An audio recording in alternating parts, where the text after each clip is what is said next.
absolutely. You mentioned return on marketing investment, and some, coming out of such a strange, 2020, budgets are tight for many.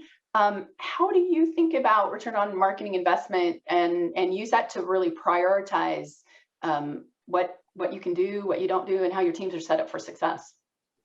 Yeah, it's finding a constant balance, but pretty much any activity that we do, any channel that we use is measured on ROI. And in all honesty, working for a public company, often you need to be able to show short-term ROI because, yeah, you're always trying to hit those quarterly numbers, whether that's from a pipeline or a revenue perspective. But it's a bit unfortunate in that respect that sometimes the longer term gets sacrificed a bit for the shorter term return.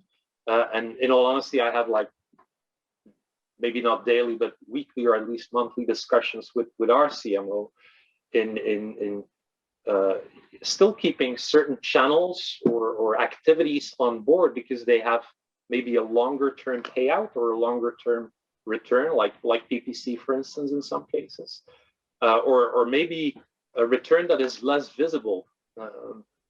Just to give you an example, we do quite a bit of PPC, but what we found out is that the actual leads that come out of our activities and turn into pipeline or into revenue aren't necessarily the leads that are coming into PPC. And when we dug in deeper, that's simply because of how we set up our attribution model, where we went from an initial a direct attribution model with a single trigger on an activity a certain individual did to a more weighted model that measures impact basically across all the activities an individual does. And I'd argue that specifically in the B2B sales cycle, especially when, like ours, we sell into the banking space, which tends to be quite complex, a lot of stakeholders.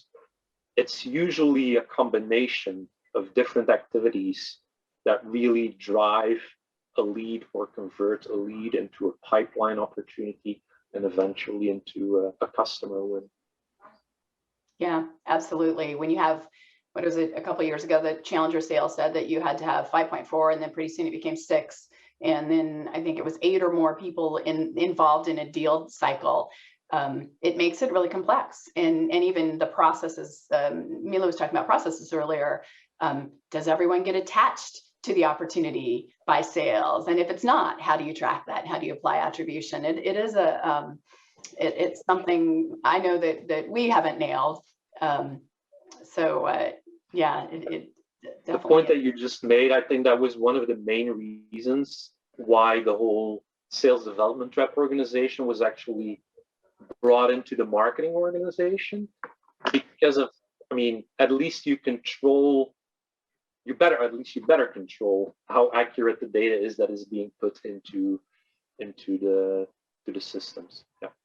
Yeah, absolutely. And so many times to track the data, we need to flex the sales process a little bit. So it's like keeping that balance of the user experience for the sales team, and enabling the data and processes that we need to track attribution. Definitely.